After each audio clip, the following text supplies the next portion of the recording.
Welcome back, everyone. Today we're covering an S+ tier PvP deck that counters both Rivendare and Tirion, which are the two most popular decks right out of the gate for this game. Sounds amazing? Well, it pretty much is, and trust me, it's incredibly satisfying to stomp these Flavor of the Month decks. The best part, it's not actually dependent on your own leader. I just use Murk-Eye basically to troll.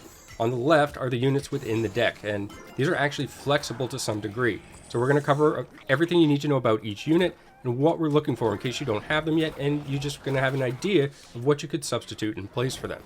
As for Murk-Eye himself, he'll spawn additional Tidehunters for 5 seconds after you deploy him, and the number that are spawned is dependent on how much gold you spend during that period.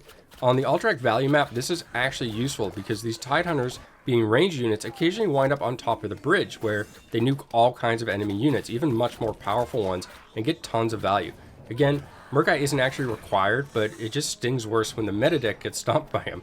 Hellscream, Sneed, Drak are just 3 examples of other leaders I've had really good success with this deck so far, and it'll definitely work on more leaders, so get creative and think about not only what the leader gives you, but the individual Alterac Valley map as well. When we're talking about the Baron Rivendare deck, specifically, say the Swarm deck that it's kind of being labeled, it's all about map control, and we're going to out-control this map. And one of the things we're going to do with this is chickens. That's right, we're using chickens in this deck because on this particular map, they control the middle so well. They're fast enough that you'll often get both chests prior to the enemy getting either at the start of the match if you're lucky enough to get them in your hand.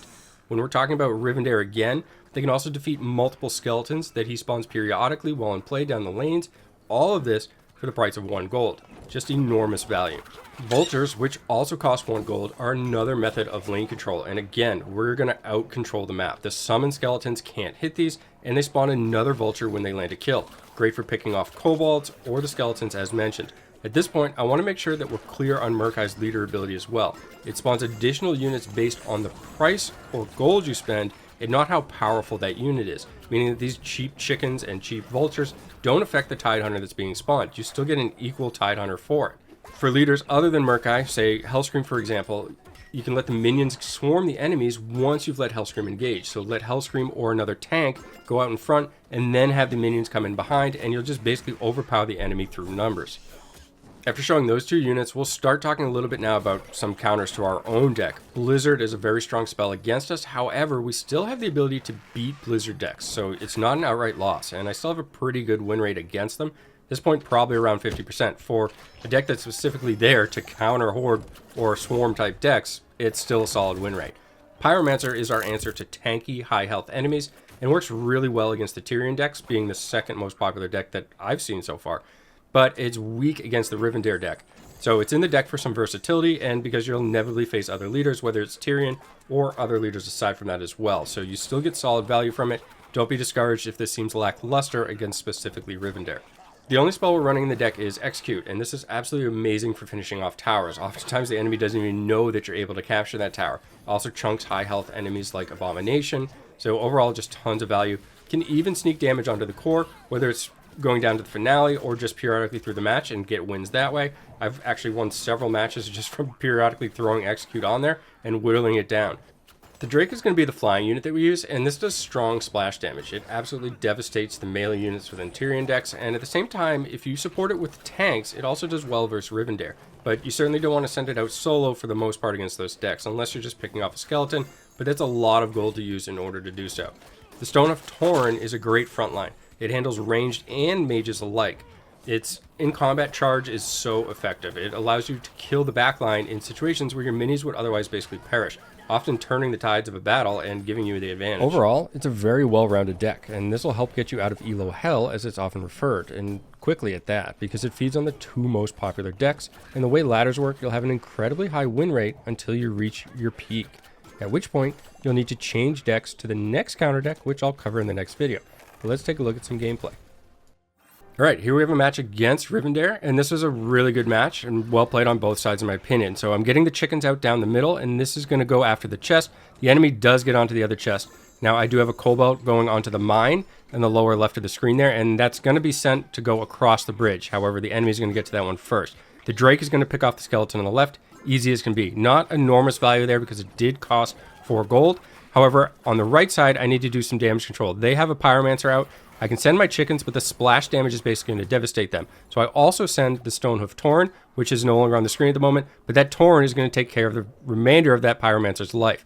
And at this point, I've got great control. The enemy has one unit coming down, which I can put a ranged unit on, goes down quickly. I'm just trying to delay this because I had no other real option in the deck. I should have placed that ranged unit a little bit closer to let my core actually deal some more damage, but nonetheless, I go out unscathed. And you can see the health bars are relatively close. We both suffered a little bit of damage so far. I've got 4 Vultures, so they've doubled in size. That gets taken out by Blizzard, one of the weaknesses that I did explain. So not only do we have Rivendare, but we're also going against Blizzard, so this is going to be a tough matchup. Continually getting Tidehunters out whenever possible by summoning Murk-Eye himself. And you'll see at this point I'm still controlling the map. And that's what the Rivendare deck is supposed to do. We're actually out-controlling the control deck. We're going down all 3 lanes at once, and there's still 2 minutes remaining in the regular time.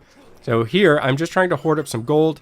We're going to see what happens, and also I want to see what the enemy is going to deploy so that I can counter. I've managed to get onto the enemy's core, and now we've got it at about 75% life. So at this point, I'm feeling in pretty good shape. The most difficult unit for me to deal with is the ranged Sabertooth unit that they have. Getting a Pyromancer out on my side, and this is just to put some kind of pressure. Putting it down the right lane, typically not what I send out by itself because it can easily be countered by a lot of things in the Rivendare deck. And sure enough, they do send units out to counter it, and it's probably going to go down. It does inflict a little bit of damage, but we're talking, what, maybe half the health there. More than I would have expected, to tell you the truth. The chickens are going to go down to the Drake. That's just a bad play on my part. We all make mistakes, and I'm going to own up to it there. The Stonehoof Tauren is going to go out, and I've got 1 Vulture coming back, which should then also take the skeleton pushing down the left lane.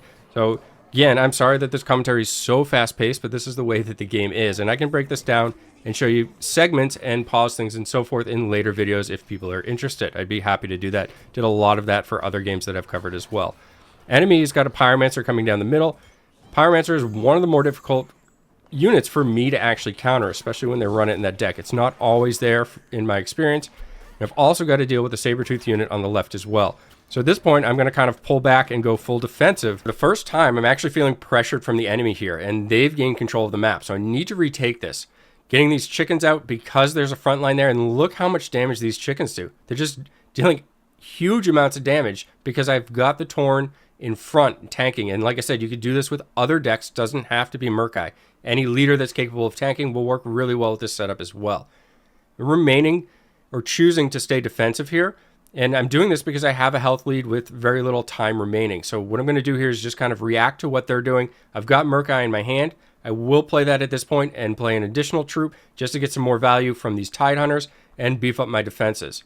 With the time ticking down, we're going to see what happens here going forward. We got 1 minute remaining in the overtime, and they've now shown the final card in their hand, the Burrower. So they're going for a win right at this moment. I need to put everything on defense and stop this. And if I can keep my health ahead of them, I'm in really good shape because they won't have enough time to really make it back to my core with the amount of time that's left. 40 seconds is a lot of time, and I can just place some of these fodder units and delay their troops. Really an undervalued tactic, in my opinion, is just stalling the troops from moving towards the other side. Looks like I'll have one last defense here. The Vultures are on the Rivendare there, so that should survive.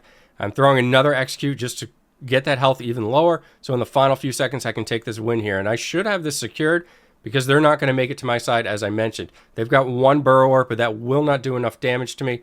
And it's slow to emerge. In fact, the tooltip even says that. It's slow to come out, so I'm plenty of time here remaining and manage to pull off a win against an incredibly tough deck. And this is basically what the meta setup is for most players. They're running this or the Tirion version. This game has been an absolute blast since it launched. I've been having nothing but fun playing this game myself, and I hope you're all enjoying it as well. As always, thank you so much for taking the time to watch. Like the video, subscribe to the channel, and I'll be covering this game not just in full-length videos, but shorts as well, so keep an eye out for those. Have a great day.